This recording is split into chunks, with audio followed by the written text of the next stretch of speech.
یا ایھا الذین آمنوا، اے لوگو جو ایمان لائے ہو، من یرتد منکم عن دینہ، تم میں جو بھی اپنے دین سے پیچھے ہٹے گا، فسوف یاتی اللہ بقوم، اللہ ایسے لوگوں کو لائے گا، یحبہم، کہ اللہ ان سے محبت کرے گا، ویحبونا، اور وہ اللہ سے محبت کریں گے۔ تو اس پر بیان چل رہا تھا کہ دین سے پیچھے ہٹنے کا جو بنیادی سبب ہے وہ ہے اللہ کی محبت میں کمی۔ صرف دلائل سے اللہ کو مان لینا کافی نہیں ہے، بلکہ اللہ سے محبت کا ہونا ضروری ہے۔ جب یہ محبت ملتی ہے تو انسان کا ایمان محفوظ ہو جاتا ہے، پھر وہ پیچھے نہیں ہٹتا۔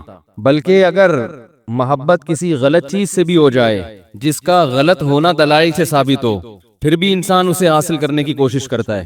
تو اب آپ سوچئے کہ جب غلط چیز کی محبت انسان کو پیچھے نہیں ہٹنے دیتی تو صحیح چیز کی محبت کیسے پیچھے ہٹنے دے گی اس کو؟ لوگوں کو جو ناجائز عشق ہو جاتا ہے، یہ صحیح محبت ہے یا غلط ہے؟ ان کو پتہ بھی ہوتا ہے غلط ہے، اس سے صحت کا نقصان، ملنے والا کچھ بھی نہیں ہے، لیکن پھر بھی گھل گھل کے پاگل ہو رہے ہوتے ہیں۔ جیسے وہ شاعر نے کہا ہے نا کہ ہم فراق یار میں گھل گھل کے، شعر جو اصل تھا وہ تو مجھے یاد نہیں رہا، اس کی جو نقلی بنایا وہ یاد رہ گیا، ہم فراق یار میں گھل گھل کے، کچھ اصل یہ تھا کہ دبلے ہو گئے، تو شاعر نے اس کو چینج کر دیا کہ آج کل کے عاشق اللہ اس کے رسول کے عشق میں دبلے ہونے کے بجائے کھا کھا کے موٹے ہو رہے ہوتے ہیں۔ تو اس نے یوں کر دیا، ہم فراق یار میں، فراق یار کا مطلب یار کی جدائی، اللہ کی محبت، رسول کی محبت، اتنی محبت کے گھل گھل کے ہاتھی ہو گئے ہیں۔ انسان جب گھلتا ہے تو ہاتھی بھی سمٹ کے ہرن بن جاتا ہے، لیکن ہم اللہ کی محبت میں گھل گھل کے، بولو بھائی، ہاتھی ہو گئے۔ کہہ رہے اتنے گھلے رستم کے ساتھی ہو گئے۔ رستم پہلوان اور بھولو پہلوان اب آپ کو دیکھ کے شرم محسوس کر رہے ہیں۔ تو یہ بھی اللہ اور اس کے رسول کی محبت کا ایک اسٹائل ہے کہ آپ رسول کے عشق میں کھاتے زیادہ ہیں، سمجھ رہے ہیں نا؟ کیونکہ وہ نبی کی محبت کا جو طریقہ آپ نے ایجاد کیا، اس میں کثرت سے روزے اور کثرت سے تہجد، کہ رات کو آپ اللہ کے سامنے کھڑے ہو کر اپنے آپ کو تھکائیں، اس سے بھی انسان دبلا ہو جاتا ہے نا۔ کیا ہو گیا، کیا ہو گیا بھائی؟ اللہ کی محبت میں اپنے آپ کو آپ نے تھکایا، بھائی پہلے صحیح تھا یار، اس کو کیا چھڑ دیا آپ نے۔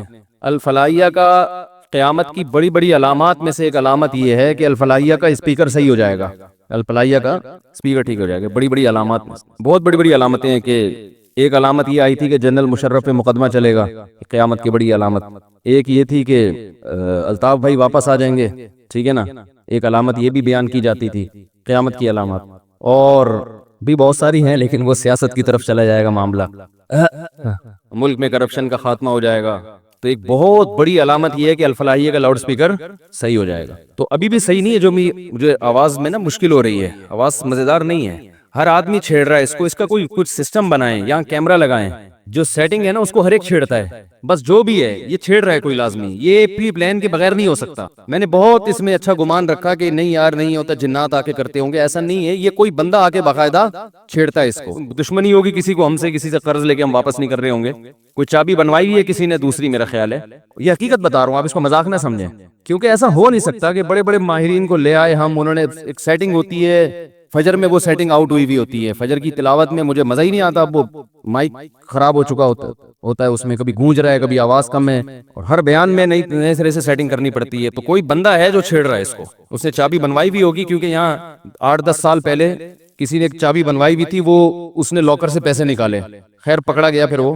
تو ایسے ہی کوئی بندہ ہوگا جو بنوائی بھی ہے، کچھ گڑبڑ کر رہا ہے اس کو، یہ سنجیدگی سے اس کو نوٹ کریں۔ آپ دیکھیں کہ جیسے ابھی جو سیٹنگ ہے نا اس کی تصویر کھینچیں اور دیکھیں اثر میں وہی سیٹنگ ہے یا نہیں ہے، کیمرے تو لگے ہوئے ہیں نا، اگر وہ آؤٹ ہے تو ہم کیمرے میں پھر دیکھیں گے کہ کون گھسا ہے اس میں، تو بٹن چھیڑا کس نے ہے۔ یہ جو جنات ہے نا یہ نہیں کرتے کام۔ آپ کو پتا ہے میں نے ایک دفعہ بیان میں یہ کہا تھا کہ ایک صاحب کہنے لگے ہمارے گھر میں کچھ الٹے سیدھے کام ہو رہے ہیں، لاکر کھلا ہوا ہوتا ہے، یہ ہوتا ہے، بہت دیکھ لیا کوئی۔ میں نے کہا اپنے ہی گھر کا کوئی چور ہے؟ وہ کہہ رہے نہیں ہمارے گھر میں کوئی ایسا نہیں ہے۔ میں نے کہا بھائی ایسا ہی ہے، تو میں نے کہا خفیہ کیمرہ لگاؤ، پتہ نہ چلے کہ کیمرہ لگایا ہے، تو یا تو وہ جن آنا چھوڑ دے گا یا وہ پکڑا جائے گا۔ کل کسی نے مجھے واٹس ایپ پہ ویڈیو بھیجی کہ گھر میں رات کو روزانہ نل کا کھلا ہوا ہوتا تھا، صبح جب گھر والے اٹھتے تو نل کا خود سے پانی بہ رہا ہوتا تھا۔ بہت دیکھ لیا بھائی یہ کون ہے جو رات کو نل کا جا کے کھولتا ہے، عاملوں کو فون کیا, انہوں نے کہا جنات کا کیس ہے اور یہ ہے, اور ہزاروں روپے اڑا دیے اس چکر میں. یا تو میرا بیان انہوں نے کہیں سنا کہ خفیہ کیمرہ لگائیں, یا ویسے ہی ان کے ذہن میں آیا کیمرہ لگایا تو انہوں نے مجھے وہ کیمرے کی ویڈیو بھیجی کہ وہ جن پکڑا گیا. عاملوں نے سب نے یہ کہا کہ کیا ہے اثرات ہیں, کیونکہ ان بیچاروں کے پاس, میں نے بتایا تھا نا ایک حکیم کو پھوڑے کی بیماری کا علاج آتا تھا, پھنسی کا آتا ہی نہیں تھا. یہ کلپ بنائے عاملوں پہ, بہت دن ہو گئے عاملوں پہ بولا نہیں ہوں میں. تمام عاملوں نے, چاہے وہ دیوبندی تھے, بریلوی تھے, اہل حدیث تھے, جتنے بھی روحانی تھے نا, سب نے یہی کہا کہ جنات کا کیس ہے یہ, سیدھا سیدھا. اور پڑھنے کو, اور وہ آتے نا سونگتے یوں کرتے ہیں ایسے ٹوپی ڈرامے جیسے ان کو کوئی محسوس ہو رہا ہے یہاں پہ آئیں گے, کچھ اثرات مسرات محسوس ہو رہے ہیں, اس طرح کے ڈرامے چہرے کے ایکسپریشن سے اور باڈی لینگویج سے یہ شو کرتے ہیں کچھ ہے یہاں پہ. تو انہوں نے خفیہ کیمرہ لگایا تو دیکھا کہ رات کو چوہا آیا, اس نے بڑے تمیز سے نلکا کھولا, پانی بھی پیا اس نے, اور ٹب میں پانی جمع ہو کے نہا بھی رہا ہے کمبخت, بڑے آرام سے اس نے غسل. چوہا بہت ذہین جانور ہے, اس کو کہیں گرمی لگتی ہوگی, اس نے اندازہ لگا لیا. وہ اب اتنی سینس اس میں ہے نہیں کہ بھائی تو اس کو بند تو کر دے, کھولنا آتا ہے اس کو, بند کرنا نہیں آتا. خوب نہا دھو کے نکل لیا. وہ کسی کا دماغ بھی نہیں جا سکتا کہ چوہا آ کے نلکا کھولے گا, اس میں نہائے گا اور پھر چلتا ہوا جائے گا. اب وہ تو شکر ہے چوہے کے چلتے ہوئے کے نشانات نہیں تھے, ورنہ عامل بولتے کہ جنات چوہوں کی شکل میں آ رہے ہیں. حقیقت ہے یہ, دیکھو پنجے تو بہت بڑا کوئی جن ہے. تو گھر میں خفیہ چوریاں ہو رہی ہیں نا, جن وین پہ نہ ڈالا کریں. خفیہ چوری کوئی بہت ہوشیار چور ہے, لوگ کہتے ہیں سمجھ میں ہی نہیں آ رہا کوئی کیسے چوری کر سکتا ہے. تو بھائی ہوشیار چور تو کہتے ہی اس کو ہیں کہ جو اس طرح سے چوری کرے کہ سمجھ میں نہ آئے. اگر سمجھ میں آنا شروع ہو جائے تو وہ پھر چوری تھوڑی کرے گا, تو اس کو پتا ہے کہ پکڑا جاؤں گا بھائی میں, اس کو پتا ہے میں پکڑا جاؤں گا. تو بات یہ چل رہی تھی, کیا بات چل رہی تھی, جو اصل بات تھی نا اس سے میں یہ کر رہا تھا کہ اللہ تعالیٰ کی محبت, اگر میں کہہ رہا تھا محبت ایک ایسی زبردست چیز ہے, ایسی زبردست چیز ہے کہ اگر کسی چیز کے غلط ہونے پر دلیل قائم ہو جائے اور آپ کو پتا ہے کہ یہ 100% غلط ہے, لیکن آپ کے دل میں اس کی ایک دفعہ محبت پیدا ہو جائے, تو غلط ہونے کے باوجود آپ اسے حاصل کرنے کی کوشش کرتے ہیں. تو اگر کسی چیز کا دلائل سے برحق ہونا ثابت ہو جائے, جیسے اللہ اور اس کے رسول کا اور آپ کی تعلیمات کا, اسلام کی تعلیمات تو بہت پاکیزہ ہیں, ہر ایک کی فطرت کو اپیل کرتی ہیں. تو اگر کسی کا, یہ ایک بات یاد رکھو, اسلام کو شخصیتوں پہ نہ پرکھا کریں, سمجھ رہے ہیں نا, اسلام کو تھوڑا سیاست سے الگ رکھیں. اسلام میں سیاست ہے, سیاست میں اسلام نہیں ہے. اسلام میں سیاست بھی ہے مگر سیاست میں اسلام یہ نہیں ہے. کیونکہ میں بہت زیادہ لوگوں سے جو ہے نا وہ الٹی سیدھی, وہ جو میں نے عمران خان کی تقریر پر حمایت کر دی تھی, اس میں بہت سارے اپنے کٹ گئے. میں نے تقریر کی حمایت کی, اس میں بھی شروع میں اور آخر میں بڑی تمہید تھی کہ اس کو آپ کوئی سیاسی رخ نہ دیں, یہ کوئی JUI کی مخالفت نہ سمجھیں یا مسلم لیگ کی مخالفت نہ سمجھیں. ملک کے وزیر اعظم نے اسپیچ کی ہے, میرے پاس اب خطوط آ رہے ہیں لوگوں کے, فون تو میں اٹھاتا بہت ہی کم ہوں, خطوط آ رہے ہیں کہ آپ ہمارے دل سے اتر گئے. مفتی صاحب میں آپ کا بہت بڑا فین تھا اور میں اب آپ میرے دل سے اتر گئے ہیں, مجھے جواب دیں کہ ایک یہودی کو آپ کیسے وہ کر رہے ہیں اور ایک فلانے کو آپ کیسے وہ کر رہے ہیں. تو میں جواب نہیں دے رہا کیونکہ مجھے پتا ہے جواب دوں گا پھر اس پہ ایک نیا خط آ جائے گا, اس لیے جواب نہیں دے رہا کہ آپ میں جواب کا تحمل نہیں ہے, برداشت نہیں ہے, برداشت نہیں ہے. آپ یہ چاہتے ہیں کہ یعنی اس بنا پر بھائی آپ اختلاف کرو نا, بولو بھائی مفتی صاحب آپ نے جو وزیر اعظم کی تعریف کی غلط کی ہے, اس کا دل سے اترنے سے کیا تعلق ہے, کوئی شرعی مسئلہ تھوڑی میں نے بیان کیا ممبر پہ بیٹھ گئے. اب بولو بھائی جو آپ دین کی باتیں کر رہے ہو ماشاءاللہ وہ تو بڑی زبردست ہیں, اس معاملے میں ہم آپ کے پہلے بھی فین تھے اب بھی فین ہیں. سیاست کے معاملے میں جو آپ نے یہ بات کی ہے وزیر اعظم کی تقریر سے, ہم آپ کے متفق نہیں ہیں, ختم ہو گئی بات. مثال کے طور پر میں اگر کوئی میڈیکل سائنس کی بات کروں, میں بتاؤں شوگر کی ایک فلاں دوا ہے, میں نے ڈاکٹر سے سنا ہے بڑی زبردست ہے, آپ نے اس سے بڑے ڈاکٹر سے سنا کہ وہ زبردست نہیں ہے, تو میں آپ کے دل سے اتروں گا؟ بولو نا بھائی, دل سے اتروں گا؟ آپ بولیں گے یار میڈیکل سائنس میں انہوں نے ایک بات کہی ہے ان کی رائے کے مطابق, دوسرے ڈاکٹر نے تو اس کے خلاف کہا ہے. اب آپ کے پاس دونوں آپشن ہیں, اس کی مانیں ہمارے والے ڈاکٹر کی مان لیں, دل سے نہیں اتاریں گے آپ. بولیں گے ان چیزوں سے آدمی نہ دل سے اترتا ہے نہ دل پہ چڑھتا ہے. میں جب طالب علم تھا تو ہمارے ایک استاذ نے ایک نصیحت کی ہمیں, وہ اس وقت نصیحت سمجھ میں نہیں آئی, اب آتی ہے سمجھ میں. انہوں نے کہا دیکھو عوام کی عقیدت سے کبھی متاثر نہیں ہونا, صحیح ہے نا, جو عوام آپ سے کہنا حضرت حضرت ماشاءاللہ ماشاءاللہ آپ کے چپل بھی اٹھا رہے, اس سے کبھی متاثر نہیں ہونا, دھوکے میں نہیں آنا. میں نے کہا کیوں؟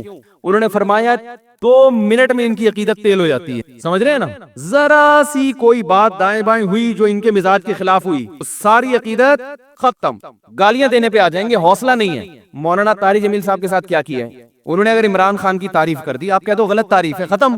ساری زندگی کی ان کی محنت، ہزاروں گناہگاروں کو ان کے ہاتھوں اللہ نے توبہ کی توفیق دی. کیا اللہ نے، اب تو وہ عمر زیادہ ہو گئی، اس طرح سے وہ بول نہیں سکتے، عمر زیادہ ہو گئی اور بیماریاں نے گھیرا ہوا ہے ان کو، تو ان کی آپ تقریریں سنیں جوانی کی، کیا دلوں، سخت دلوں کو انہوں نے، سخت دلوں کو نرم کیا ہے، کیسے بڑے بڑے گناہگاروں کو ان کی وجہ سے توبہ کی توفیق ملی ہے. ساری زندگی کی محنت ایک طرف، ایک وزیر اعظم کی ذات پر انہوں نے تھوڑی سی بات کر لی کہ اچھا آدمی ہے، تو وہ ساری محنت اور وہ عقیدت ایک دم ہوا ہو گئی. ہم نے تو اس کی ذات کی تعریف بھی نہیں کی ہے، ہم نے تو یہ کہا ہی نہیں کہ اچھا ہے یا برا ہے، ہم نے تو یہ کہہ دیا تقریر اچھی ہے. اس پہ خطوط آ رہے ہیں، آپ ہمارے دل سے اتر گئے. میں کوئی کہہ رہا ہے میں 8 سال سے سن رہا تھا، کوئی کہہ رہا ہے میں 15 سال سے سن رہا تھا، کوئی کہہ رہا ہے میں جناب آپ کو، میں تو ساری رات آپ کے بیان بیٹھ کے سنا کرتا تھا، سوتا نہیں تھا، لیکن آپ میرے دل سے ہمیشہ کے لیے اتر گئے ہیں. بھائی اتنا تو پھر آج اس بات پہ نہیں، کل کسی اور بات پہ اتر جائے گا، آپ اتر جاؤ گے آپ ٹریک سے. اتنا چھوٹا ظرف اگر رکھو گے تو دنیا میں کسی سے بھی فائدہ نہیں اٹھاؤ گے. اس لیے کہ آج آپ دل سے عقیدت کر رہے ہو نا، اور عقیدت میں غلو کی وجہ سے ہمارے آپ کے دل سے ہم اتر رہے ہیں، کل ان سے کوئی مسٹیک ہوگی وہ بھی آپ کے دل سے اتر جائیں گے. ایسے آدمی کے دل میں کبھی کوئی پنپ سکتا ہی نہیں ہے. ظرف بڑا رکھیں، یہ بول لیا کریں بھائی غلطی ہو گئی مفتی صاحب سے. آپ کا خیال اگر ہے کہ ہم نے غلط کہا، بھائی مفتی صاحب بہت اچھے، آپ کے خیال میں، وہ تو اللہ ہی جانتے اچھے ہیں کہ نہیں ہے، لیکن آپ کہیں بھائی میرے خیال میں مفتی صاحب بہت اچھے، یہ والی بات مفتی صاحب کی میں اس سے متفق نہیں ہوں، ختم. اس میں کون سا مسئلہ ہے بھائی؟ اتنا بڑھاتے ہیں یار ان چھوٹی چھوٹی باتوں کو. آپ بولو حضرت مولانا طارق جمیل صاحب بہت اچھے، اللہ نے ان سے بڑا کام لیا، بڑا تقوی، بڑی للہیت، یہ جو انہوں نے عمران خان کی تعریف کی. آپ جو ان سے اختلاف کرتے ہیں بولیں بھائی اس معاملے میں ان کی رائے سے متفق نہیں ہوں، باقی ان کا کام اللہ نے عقیدت، محبت ہے ان سے، اللہ ان کی عمر میں برکت دے، یہ والی. اور کبھی ملاقات ہوئی تو میں ان سے کہہ دوں گا کہ حضرت یہ آپ نے اچھا نہیں کیا، بس ختم. جن کی رائے میں انہوں نے اچھا نہیں کیا اور جن کی رائے میں اچھا کیا وہ کہیں بہت اچھے، کیپ اٹ اپ. تو اتنا چھوٹا ظرف، اتنا چھوٹا ظرف، اور جس کا یہ ظرف ہوتا ہے وہ کسی بھی جگہ نہیں پنپتا. دیکھو رسول اللہ صلی اللہ علیہ وسلم نے ارشاد فرمایا، خواتین سے خطاب کیا کہ عورتیں جہنم میں مردوں سے زیادہ ہوں گی. خواتین نے پوچھا کیوں؟ اس حدیث میں تو ہے عورتیں زیادہ ہوں گی، دوسری حدیث میں آتا ہے جنت میں بھی عورتیں زیادہ ہوں گی، ایک اور حدیث ہے. یہ میں اس لیے کہہ رہا ہوں کہ خواتین ڈر جاتی ہیں کہ ہم یہاں بھی وہاں بھی، یہ کیا مزاق ہے. وجہ اس کی یہ کہ خواتین کی آبادی ہی زیادہ ہوگی، تو ظاہر ہے ادھر بھی زیادہ تو ادھر بھی زیادہ. تو پوچھا گیا بھائی وجہ کیا ہے؟ آپ نے فرمایا تکفرن العشیر، شوہر کی نافرمانی کرتی ہو. ناشکری، نافرمانی نہیں، کفر کہتے ہیں ناشکری کو. کیسے ناشکری؟ فرمایا ساری زندگی کھلاتا ہے پلاتا ہے. آج کوئی مرد بیوی کو چھوڑ دے، بیچاری کا کیا پرسان حال ہوتا ہے ہمارے معاشرے میں. گھر اس کو لے کے دیتا ہے، گیس بجلی کا بل، چھت مہیا کی، اس کو تحفظ دیا، اس کی اولاد کا ہمیشہ کے لیے محافظ بنا، اتنے بڑے بڑے انعامات، احسانات. اور نبی نے فرمایا کسی دن تھوڑی سی اونچ نیچ ہو جائے، اس کی تنخواہ کم ہو گئی بیچارے کی، اب گوشت نہیں لا پا رہا، توریوں پہ گزارا کروا رہا ہے، ناشتے میں انڈے کا انتظام نہیں کر سکا. آج بیگم بغیر ناشتے کے رہ لو، آج ناشتہ نہیں کرتے، ٹھیک ہے نا، تھوڑی تنخواہ میری، حالات ٹف چل رہے ہیں، یا ناشتہ کرو مگر انڈا نہ منگواؤ، پراٹھا ڈبو کے، مفتی صاحب نے کہا ڈبو کے کھانے کا اپنا ہی مزہ ہے، تو آج ہم پراٹھا چائے میں ڈبو کے کھا لیتے ہیں. تو نبی صلی اللہ علیہ وسلم نے فرمایا کبھی کچھ ہو جائے نا تو کیا عورت تانا کیسا دیتی ہے، ما رأیت منک خیرا قط، میں نے کبھی بھی آپ سے خیر، سب عورتیں نہیں لیکن بہت سی عورتیں یہ کام کرتی ہیں کہ میں نے آپ سے کبھی خیر نہیں دیکھی، میں اس گھر میں آئی ہوں مجھے ملا کیا ہے. کتنا بڑا زندگی بھر کے ہمارے مسلم معاشرے میں تو مرد تو بہت زیادہ تحفظ دیتا ہے. کیسے باپ اپنی بیٹی کے لیے رشتے تلاش کر رہے ہوتے ہیں کیونکہ اچھا آدمی مل جائے، اور پھر طلاق سے ڈرتی بھی ہیں، کہتی ہے طلاق دے کے مجھ پہ ظلم کر دیا، مجھے یہ کر دیا. طلاق دے کے کیا کیا؟ اس نے اپنے آپ سے جدا کر دیا نا، تو اب رو کیوں رہی ہو؟ اس کا مطلب وہ نہ دیتا تو تم پر احسان تھا اس کا کہ اس نے تمہیں ٹھکانہ دیا ہوا ہے. اور دینا غلط سمجھا جاتا ہے معاشرے میں، اس لیے کہ وہ جو تمام تحفظات اس نے دیے ہوئے تھے وہ تم سے چھین لیے ہیں. تو نقصان عورت کا ہوتا ہے کہ نہیں ہوتا؟ تو کتنی بڑی فضیلت ہے. لیکن نبی نے فرمایا کہ تکفرن العشیر، جو عشیر ہے نا ہمیشہ ساتھ رہتا ہے تو اس کی ناشکری کرتی. تو بھائی اس سے صاف پتہ چلتا ہے کہ جب کسی کی خدمات زیادہ ہوں، باپ اور ماں کا بھی یہی حکم ہے، ابا کو برداشت کرنے کا حکم ہے کہ نہیں ہے؟ آپ کے والد صاحب اگر آپ جے یو آئی میں اور ابا پی ٹی آئی کی تعریفیں شروع کر دیں عمران خان کی، ابا کو بولو کہ ابا آپ میرے دل سے اتر گئے، بولو گے؟ بولو نا بھائی. آپ جے یو آئی کے ہو، آپ دھرنے میں شرکت کے لیے جا رہے ہو اور ابا نے کہا پی ٹی عمران خان زندہ باد، آپ بولو گے یار ابا ایسی باتیں نہیں کرو یار، بس یہی بولو گے نا، ابا یہ نہیں کرو یار، میں دھرنے میں جا رہا ہوں، آپ کہہ رہے عمران خان زندہ باد. آپ ابا کو لکھ کے دو گے ابا آپ میرے دل سے اتر گئے. ابا بولے گا دفع ہو یہاں سے, میں تیرے دل سے اتر گیا. تو میرا باپ ہے جو میرے تانے دے رہا دل سے اتر گیا. تیری اوقات کیا؟ باپ یہی کہے گا نا, میں نے جنا ہے تجھے, ساری زندگی میں نے کھلایا پلایا, تو ماں کو بھی کوئی تانا نہیں دے سکتا. ہمیں یاد ہے جب ضیاء الحق کا دور تھا, ہم بہت چھوٹے بچے تھے اس وقت, تو ضیاء الحق نے ریفرینڈم کروایا تھا کہ اسلام چاہتے ہو تو ہاں, اسلام نہیں چاہتے تو نہ. بہت ہوشیار آدمی تھا ضیاء الحق بھی. اس نے ریفرینڈم کروایا تھا کہ اگر آپ اسلام چاہتے ہیں تو مزید 5 سال کے لیے مجھے ووٹ دے دیں. تو ہمارے خاندان میں ایک بوڑھی خاتون ہیں, اب تو بوڑھی ہو گئی, اس وقت تو اتنی بوڑھی نہیں تھی, وہ ہماری محرم رشتہ ہے ان سے. وہ نا پہ ٹھپا لگا کے آ گئے.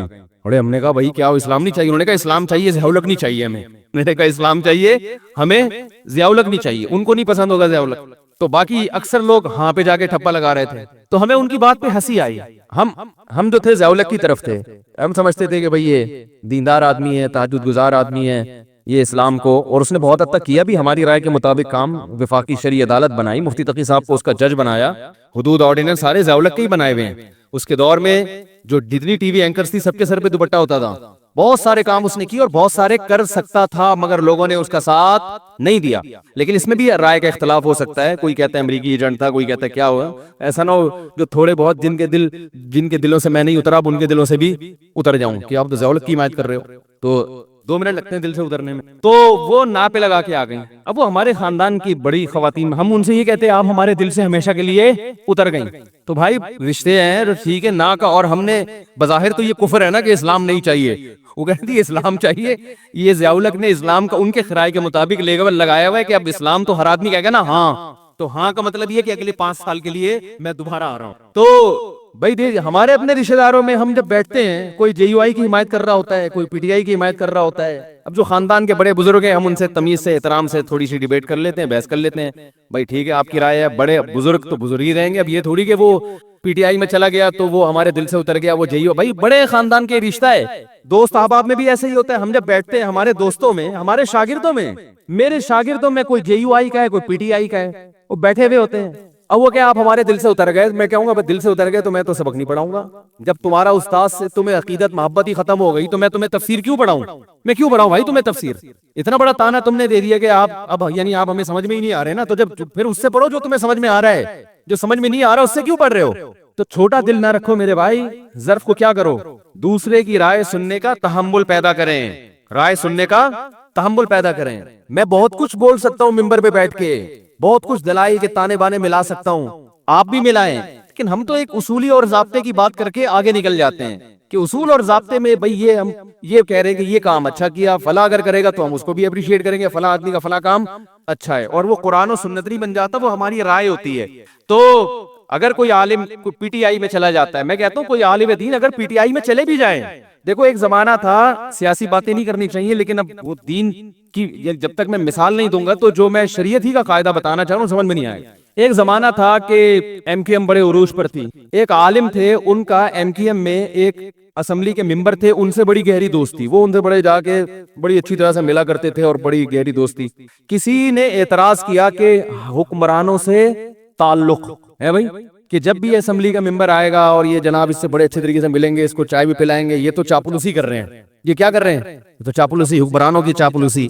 تو میں نے ان سے کہا بھائی دیکھو ایک جب کوئی بھی حکومت میں ہے تو اس کے خلاف چلو گے تو آپ اپنے کام نہیں نکلوا سکتے, اور اگر آپ اس سے دوستی لگا کے بہت سارے دینی کام کروا سکتے ہیں اس سے, تو یہ چاپلوسی نہیں ہے, یہ شریعت میں عین مطلوب ہے.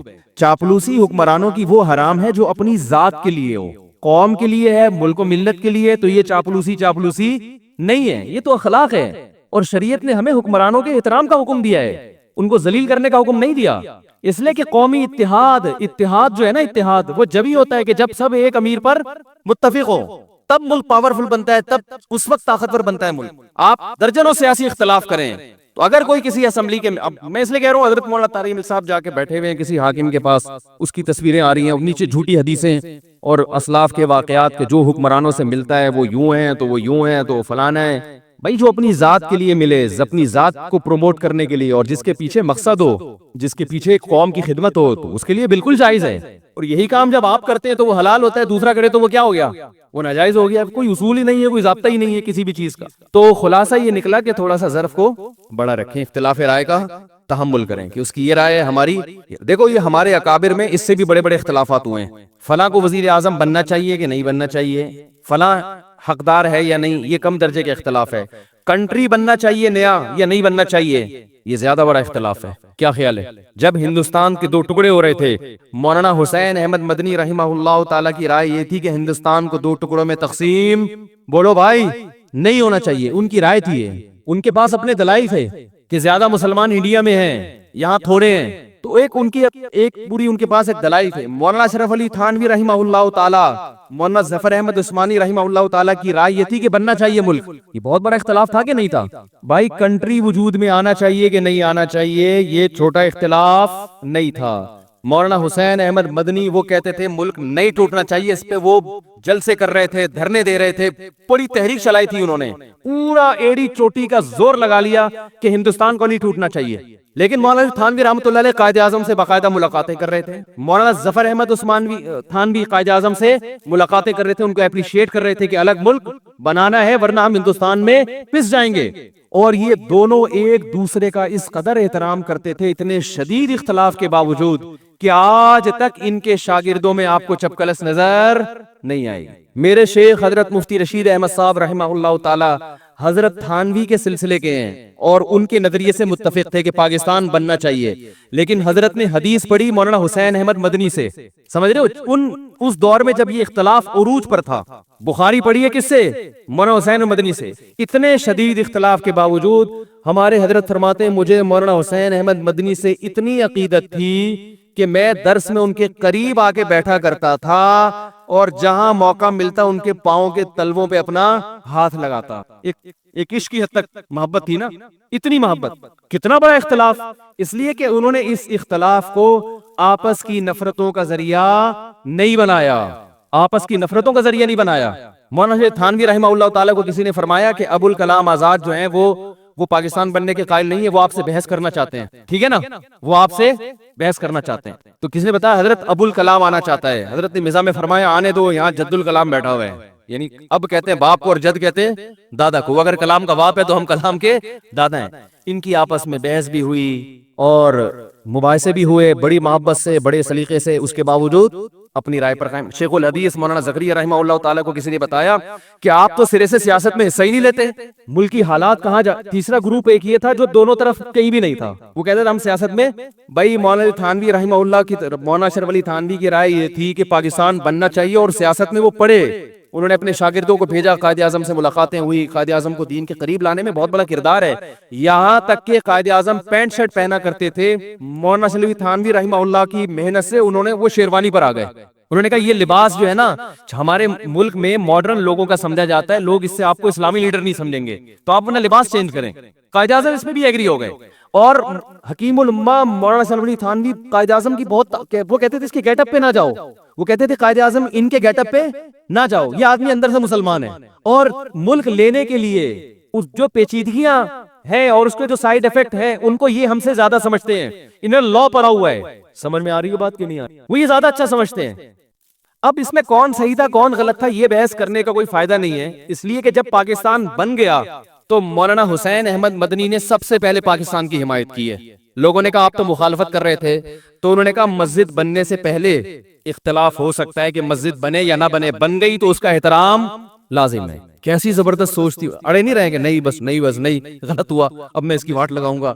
انہوں نے کہا بھائی یہ تو اس وقت اختلاف تھا، اب جب بن ہی گیا ہے تو اب مسلمانوں کا ایک ملک بن گیا، اب اس کو طاقتور ہونا چاہیے، اس میں قانون سازی ہونی چاہیے اور اس کو سپورٹ کرنا چاہیے. تو بڑا ایک دلچسپ واقعہ میرے ذہن میں آیا تھا. میں عرض کر رہا تھا کہ قائد اعظم کو فل سپورٹ مل رہی تھی کہاں سے؟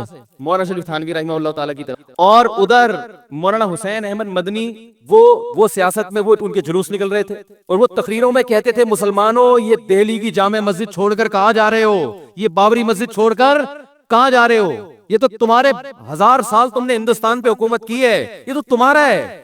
دوسرے فریق کی رائے یہ تھی کہ ہمارا تھا، اب اگر ہم الگ ملک نہیں ملا تو اس سے بھی جائیں گے ہم، کیونکہ گورا انگریز سارے فائدے ہندو کو دے کے جا رہا تھا، وہ ہندو کے حوالے کر کے جا رہا تھا. دونوں کی رائے تھی، دونوں کے دلائل تھے، اس کی سنتے لگتا وہ صحیح کہہ رہا ہے، اس کی سنتے لگتا وہ صحیح کہہ رہا ہے. اور ایک تیسرا گروپ تھا شیخ الحدیث مولانا زکریا رحمہ اللہ تعالیٰ کا، وہ سارا دن علم حدیث میں کتابوں میں لگے ہوئے تھے، وہ سیاست میں دلچسپی، وہ کسی دھرنے میں شریک ہی نہیں ہوتے تھے.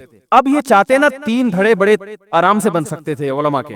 ایک دھڑا بن جاتا پاکستان بننا چاہیے، ایک دھڑا پاکستان مخالف، اور ایک یہ کہ یہ دونوں جو ہے نا فتنہ پرست ہیں، ہمیں تو اللہ اس کے رسول کے بس دین میں لگنا چاہیے.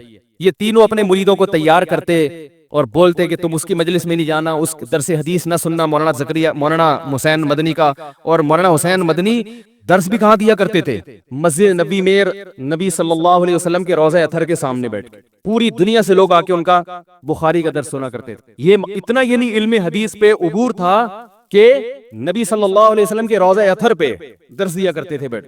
کئی سال درس دیا انہوں نے. تو اب یہ تینوں حضرات اگر اپنی نیچے عوام کی تربیت یوں کرتے، شیخ الحدیث مولانا زکریا رحمۃ اللہ علیہ کہتے ہیں نہ تھانویوں کے پاس جاؤ، ان کے پاس جب جا کے دیکھو کہ پاکستان بنے گا، بن کے رہے گا پاکستان، بن کے رہے گا. نہ مدنیوں کے پاس جانے کی ضرورت ہے، تم علماء ہو، تمہارا کام کیا ہے؟ حدیث پڑھو، قرآن پڑھو، فقہ پڑھو، یہ تمہارا کام ہے. قریب بھی ان کے پھٹکنے کی اجازت نہیں ہے. کیا خیال ہے بھائی؟ اور مدنی گروپ کہتا ہے کہ یہ مسلمانوں کو مروا رہے ہیں، یہ الگ ملک بنا کے یہ سارا ہندوؤں کے حوالے کر کے مروا رہے ہیں. ان کے یہ ورڈنگ نہیں تھی، ان کا یہ تھا میری رائے یہ دوسروں پہ تہمتیں نہیں لگائی انہوں نے. اگر تہمتیں لگانا شروع کر دیتے نا کہ ان کی نیت ہی غلط ہے، معاملہ پھر خراب ہوتا ہے. معاملہ جب خراب ہوتا ہے جب آپ دوسرے کی نیت پہ ڈاکہ ڈالنا شروع کر دیں، یہ بندہ ہی غلط ہے، یہ ان کی نیت. بھائی نیت کیسے؟ کوئی قرآن میں تھوڑی لکھا ہوا ہے کہ پاکستان بننا چاہیے کہ نہیں بننا چاہیے، یہ تو رائے ہے نا، تو 2 رائے بن سکتی ہیں. تو انہوں نے یہ نہیں کہا کہ ان کی نیتیں ٹھیک نہیں ہیں، یہ تمہیں مروانا چاہتے ہیں، یہ ہے ہی غلط لوگ، یہ تو پہلے ہی صوفی ٹائپ کے لوگ ہیں، خانقاہیں چلانے والے لوگ ہیں، تو تمہیں مروا دیں گے. تو کسی نے تبھی تینوں فریقوں میں آپس میں آج تک محبت قائم. تو شیخ الحدیث سے کسی نے کہا کہ آپ تو جلسوں میں جاتے نہیں، دھرنوں میں جاتے نہیں، اور آپ وہ اپنے شاگردوں کو بھی منع کرتے تھے کہ مت جاؤ ورنہ علم کے نہیں رہو گے. کسی نے کہا مولانا حسین مدنی تو کرتے ہیں، تو انہوں نے کہا مولانا حسین احمد مدنی جیسا حوصلہ ہم میں نہیں ہے، وہ سیاست میں پوری طرح اتر کے بھی علم سے پیچھے نہیں ہٹے. انہوں نے کہا اتنی کتابیں وہ روزانہ پڑھا رہے ہیں، اتنے تحقیقی کام ان کے ہو رہے ہیں، اور جلسوں میں شرکت بھی، دھرنوں میں شرکت بھی، یہ حوصلہ اللہ نے ہر ایک کو نہیں دیا. عجیب دیکھو کیسا. تو اپنے شاگردوں کا یہ ذہن بنایا جس کی وجہ سے آج بھی ان کے شاگردوں میں آپس میں محبت ہے. ہمارے حضرت تو انہی کے شاگردوں میں سے تھے نا، تو مولانا حسین مدنی رحمہ اللہ سے بھی محبت کرتے تھے، اور حضرت حکیم الامہ کے سلسلے کے تو یعنی ان کو خلافت ملی ہوئی تھی. تو اب جو سسٹم چل رہا ہے اب اتنے بڑے اختلاف نہیں، اب اس سے چھوٹی نہ ہوئی. عمران خان کی تعریف کر دی تھی مولانا طارق جمیل صاحب نے، تو اب وہ 3 توئے میں شرارت ہے، ایسے بھی کچھ میسج آ رہے ہیں کہ توئے جس نام میں بھی ہوگا اس میں کیا ہے. مجھے میسج آیا کہ جس مولوی کے نام میں توئے ہوگا وہ شرارتی ہوگا. ایک طارق جمیل، ایک طارق مسعود، ایک طاہر اشرفی، انہوں نے ایئرپورٹ پہ آ کے استقبال کر لیا تھا نا. توئے نہیں ہونا چاہیے نام میں. میں نے کہا پھر زوئے سے نام رکھا کرو. تو بھائی یہ گاڑی ہے KJJ 5640، غلط پارکنگ کر دی، اس کو صحیح کر لیں 5640. تو بھائی اتنا بڑا اختلاف ہوا، آپس میں نفرتیں نہیں پھیلی، اب بہت چھوٹے چھوٹے اختلاف ہو رہے ہیں. اور اتنا زیادہ دیکھو، میں ایک بات کہتا ہوں، اپنے سیاسی لیڈر سے عقیدت محبت ضرور کرو. آپ کو جو سمجھ میں آتا ہے، اگر آپ کو دھرنا سمجھ میں آ رہا ہے آپ دھرنے میں جاؤ، اگر آپ کو نہیں سمجھ میں آ رہا آپ نہیں جاؤ. لیکن ان سیاسی قائدین کے چکر میں آپس میں ایک دوسرے کو دل سے مت اتارو. کوئی بھروسہ نہیں ہے کل یہ لیڈر آپس میں بیٹھ کے چائے پی رہے ہوں اور ہم آپس میں لڑ کے ایک دوسرے کو دور کر چکے ہوں. ماضی میں کیا ایسا ہوا نہیں ہے؟ یہ سیاسی لیڈر کفر کے فتوے لگا رہے ہوتے ہیں ایک دوسرے پہ.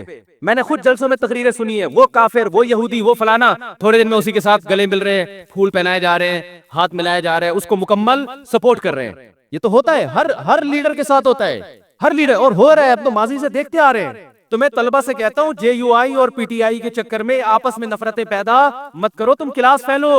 یہ دور زندگی میں دوبارہ کبھی نہیں آئے گا.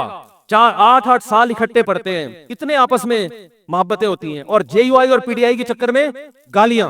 میں ان سے کہتا ہوں کل کہیں ایسا نہ ہو مستقبل میں کہ دونوں لیڈر بیٹھے ہوئے وسیع قوم کے وسیع تر مفاد میں چائے پی رہے ہوں.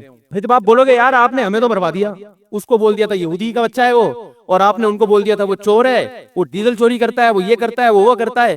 اب آپ اتحاد کر رہے ہیں تو کہیں گے قوم کے وسیع تر مفاد میں، قوم کے وسیع تر مفاد میں ہمیں یہ بالآخر ہمارا تو بیڑا غرق کر دیا نا. کتنے لوگ ہیں، میں نے جو بیان کیا تھا ایک کہیں وہ چھوٹا سا وہ تو 5000 سبسکرائبر ایک دن میں میرے چینل سے بھاگ گئے 5000.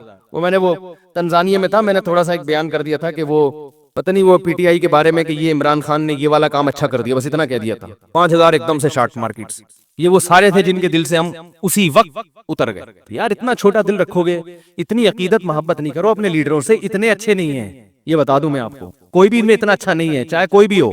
بہت اچھا کوئی بھی نہیں ہے ذہن میں رکھنا, ٹھیک ہے, بہت برا بھی نہیں ہے. جتنے یہ ایک دوسرے پہ الزام لگاتے ہیں اتنے برے یہ دونوں نہیں ہیں, یہ بتا دوں میں. نہ عمران خان یہودیوں کا ایجنٹ ہے, نہ مولانا فضل الرحمان اتنے برے جتنا ان کو کہا جا رہا ہے, لیکن اتنے اچھے بھی نہیں ہے جتنا آپ عقیدت محبت میں گھسے چلے جا رہے ہو. تھوڑا سا واپسی کا آپشن رکھو. باقی وزیر اعظم نے جو اچھا کام کیا ہم اس کو اپریشیٹ کریں گے, کرتے رہے, آئندہ بھی کریں گے. کل آپ وزیر اعظم بن گئے, آپ اگر کوئی خاندانی کام, ہم تو نواز شریف کو اپریشیٹ کیا تھا جب اس کے دور میں ایٹمی دھماکہ ہوا تھا بھائی, کام اچھا ہو گیا تھا, خاندانی ملک ایٹمی پاور بن گیا, اور کیا چاہیے بھائی آپ کو, زبردست کام ہو گیا تھا. تو اس وقت تو آپ نے نہیں کہا کہ یہ کیا بات ہے, آپ ایسے آدمی کو اپریشیٹ کر رہے ہو جو اتنے ڈالر کھا گیا. بھائی ہم نے ڈالر کھانے پر تھوڑی اپریشیٹ کیا ہے, کہہ رہے ماشاءاللہ ایٹمی دھماکہ کر کے کام کیا کیا ہے, خاندانی کام کیا. تو کہاں سے کہاں بات چلی گئی. پھر بھی آپ غور و تحقیق کر کے ایک کو سپورٹ کریں پورے دلائل کے ساتھ, جذبات سے ہٹ کر, تقریروں سے متاثر نہ ہو. تقریروں کا مطلب سیاسی لیڈر جو ایک دوسرے کے خلاف تقریریں کرتے ہیں, خود انصاف کا سہارا لے کے. لا یجرمنکم شنآن قوم علی الا تعدلوا, اے ایمان والو کسی قوم سے دوستی تمہیں بے عدلی پہ مجبور نہ کرے. ایسا نہ ہو کہ عقیدت محبت میں حد سے تجاوز کرنا شروع کر دو. نبی صلی اللہ علیہ وسلم نے بعض کیسز میں یہودی کے حق میں فیصلہ کیا ہے, یہودی کے حق میں کہ اس میں یہودی ٹھیک ہے نا, اور بعض کیسز میں آپ نے یہودی کے خلاف بھی فیصلہ کیا ہے. تو بار ممکن ہے کوئی یہودی ایجنٹ تو دور کی بات یہودی ہو کے بھی برحق ہو, اور یہ بھی ممکن ہے کہ کوئی یہودی ہو کے یا یہودیوں کا ایجنٹ ہو کے حق سے ہٹتا چلا جا رہا ہو. تو جو صحیح بات ہے اس کو صحیح کہنا چاہیے, اور دلوں کے حالات اللہ جانتا ہے. کسی کے دل میں گھس گھس کے فیصلہ کرنا, یہ یوں کر رہا ہے تو یہ اس کی وجہ یہ ہے, تو یہ ہم ظاہر کو اس کے مکلف ہیں. تو کہاں سے کہاں بات چلی گئی. تو میں یہ عرض کر رہا تھا کہ اللہ تعالیٰ نے ہمیں کیا حکم دیا کہ محبت, میں یہ عرض کر رہا تھا غلط چیز کی بھی محبت ہوتی ہے تو انسان اس کے حصول کی کوشش میں لگ جاتا ہے. لوگوں کو چرس سے, ہیروئن سے عشق ہو جاتا ہے, اور ناجائز عشق ہو جاتے ہیں. ان کو پتہ ہے کہ صحت کے لیے نقصان دہ, ملنے والا کچھ بھی نہیں ہے, پھر بھی پاگل ہو جاتے ہیں, صحتیں برباد کر دیتے ہیں. تو اب سوچو میرے بھائی, جس کے برحق ہونے کا یقین ہو انسان کو, دلائل سے اس کا برحق ہونا ثابت ہو گیا ہو, اس کی محبت جب دل میں بیٹھے گی تو پھر آپ کیسے پیچھے ہٹو گے. اس لیے علماء کہتے ہیں جو صوفیہ کرام ہے نا, جن کو آج کل بڑا لتاڑا جاتا ہے یہ صوفیہ ایسے ہوتے ہیں, انہوں نے صوفیہ کرام دیکھے ہی نہیں ہوتے, یہ کبھی کسی صوفی کے ساتھ رہے نہیں ہیں. انہوں نے وہ کچھ مزاروں پر بیٹھے ہوئے جاہل صوفی دیکھے ہوتے ہیں, اور اس کی بیس پر یہ صبح شام کلپ بنا بنا کے صوفیہ کرام کے خلاف فتوے جھاڑتے رہتے ہیں. میرے شیخ و مرشد بھی صوفی تھے, میں ان سے بیعت تھا, بزرگ تھے. وہ خلیفہ تھے مولانا عبدالغنی پھول پھوری رحمۃ اللہ علیہ کے, اور وہ خلیفہ تھے مولانا سلوی تھانوی رحمۃ اللہ علیہ کے. ہم نے ان بزرگوں کو اپنی آنکھوں سے دیکھا ہے. تو جو ہر وقت بزرگ کے خلاف بولتے رہتے ہیں نا, ان سے میں کہتا ہوں کبھی کسی بزرگ کی صحبت میں چند دن بیٹھ کے گزارو, تمہیں پتہ چلے گا بزرگ کیا ہوتے ہیں. سمجھ میں آ رہی ہے بات. بزرگ لیس زندگی انسان کو برباد کر دیتی ہے.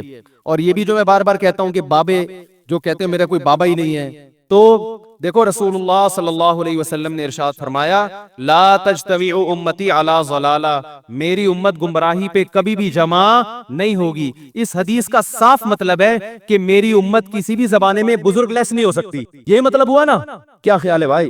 ہر زمانے میں بزرگ رہیں گے. ایک بات تو یہ دلیل اچھی طرح ذہن میں رہے. دوسری دلیل کہ صحابہ نے صرف قرآن خود سے نہیں پڑھا, یعلمہم الکتاب, ان کو قرآن اور حکمت کس نے سکھائی؟ بولو بھائی, نبی نے. تو صحابہ کا لنک کس سے براہ راست قائم ہوا؟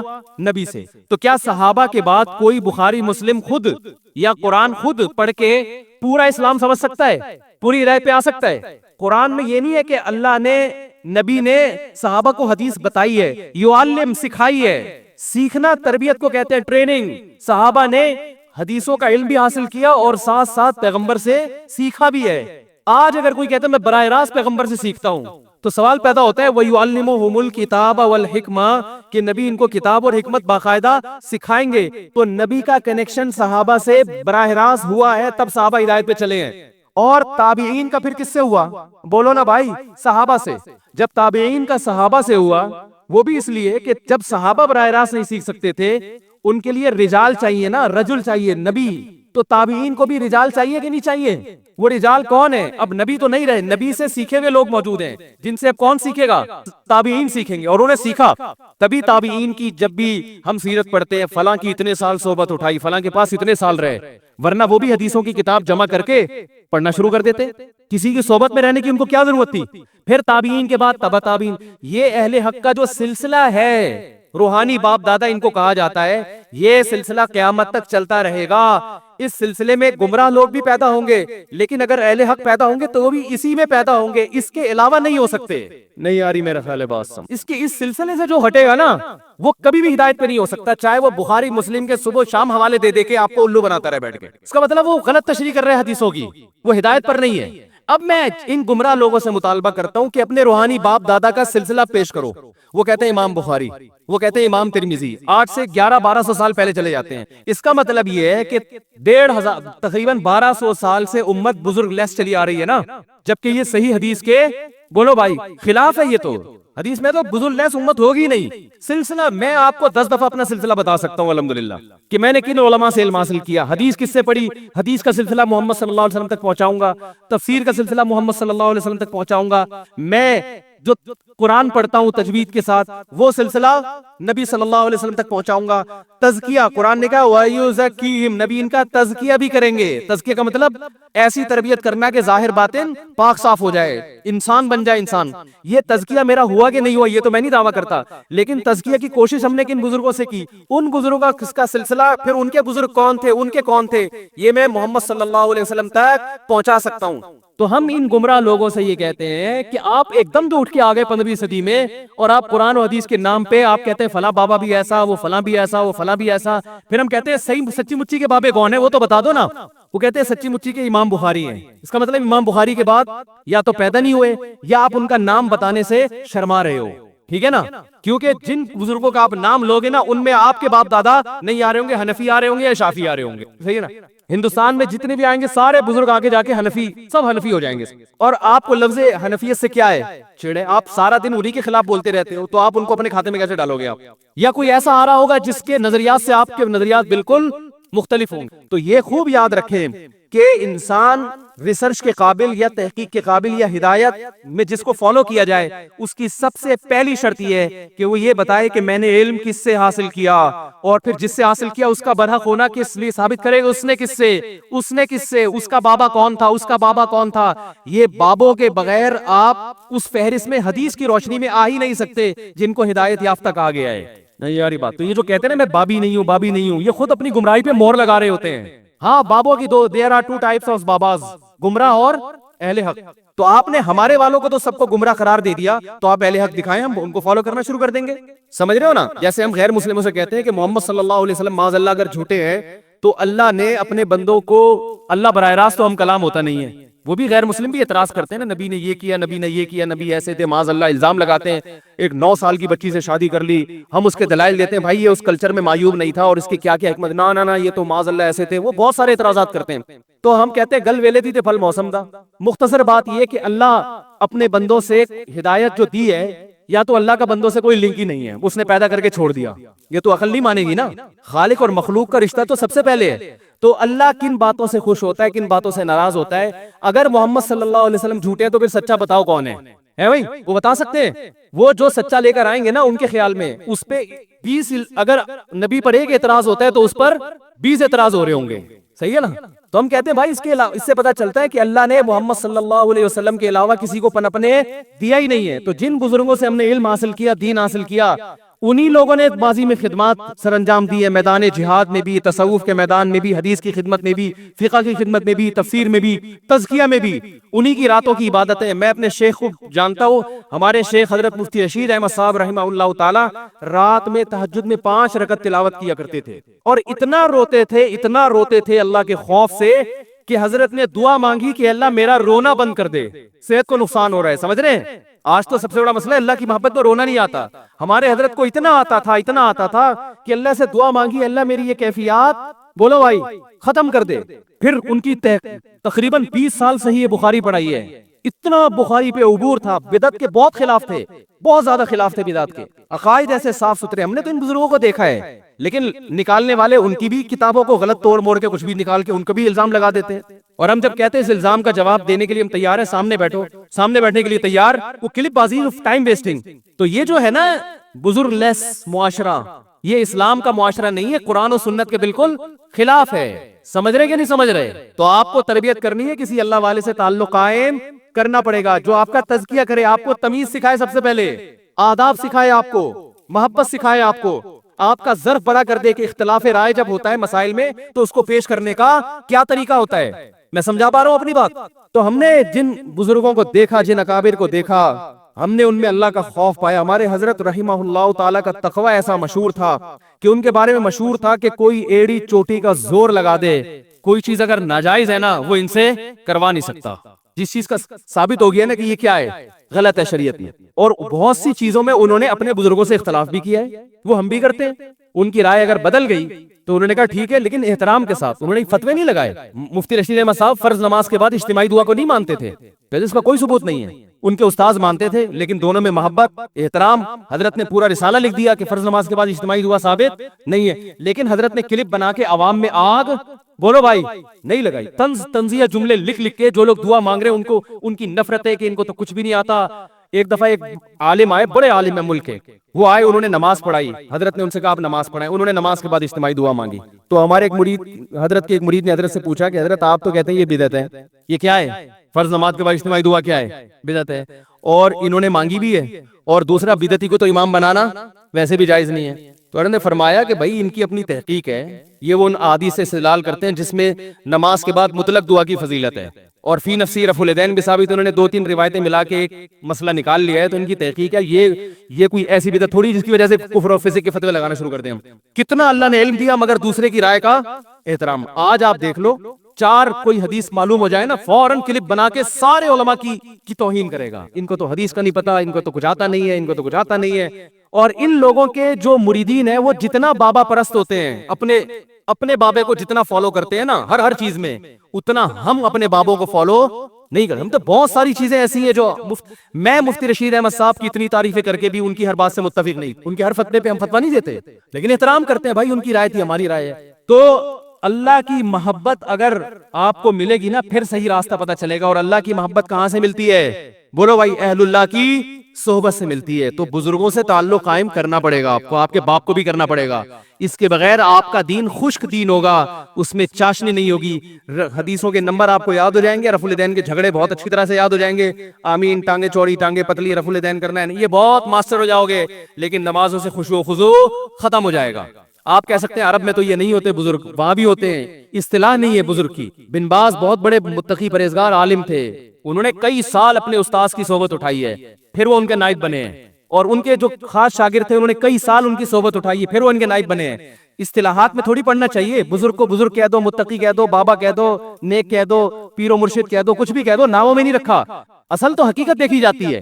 تو جو بھی اللہ کی محبت پیدا کرنا چاہتا ہے اسے اللہ والوں سے تعلق قائم کرنا پڑے گا. اس کے بغیر اللہ کی محبت پیدا نہیں ہو سکتی. اللہ سے دعا ہے اللہ سمجھنے کی, عمل کی توفیق عطا فرمائے. جمعے کی نماز کے بعد جو بیٹھنا چاہیں بیٹھ سکتے ہیں. اسی موضوع کے بارے میں مزید تھوڑی سی بات کروں گا میں, اور مسائل کا جواب دوں گا. غسل واجب ہو تو کھا پی سکتے ہیں؟ ساجد صاحب امریکہ سے پوچھتے ہیں اگر غسل واجب ہو تو کیا کھا پی سکتے ہیں؟ جی ہاں بھائی, کھا سکتے ہیں. جو آپ تربوز کھائیں گے نا اس کو نہلا کے کھائیں آپ, ٹھیک ہے نا. خود غسل ضروری نہیں ہے, جو چیز آپ کھا رہے ہیں نا وہ اس کا غسل ضروری ہے. پاکستان میں تو, آپ تو امریکہ میں رہتے ہیں, یہاں تو بہت ضروری ہے, کیونکہ گٹر کے پانی والی سبزیاں بھی مل رہی ہیں, ان میں اسپرے بھی ہو رہے ہیں, پتہ نہیں کیا ہو رہا ہے. لہذا اس کو تو بالکل اچھی طریقے سے غسل دیا کریں. یہ جو پھل فروٹ ہم کھا رہے ہیں پھر کھایا کریں, خود غسل ضروری نہیں ہے. آسک مفتی طارق مسعود. آسک مفتی طارق مسعود. آسک مفتی طارق مسعود. آسک مفتی طارق مسعود. آسک مفتی طارق مسعود. آسک مفتی طارق مسعود. آسک مفتی طارق مسعود.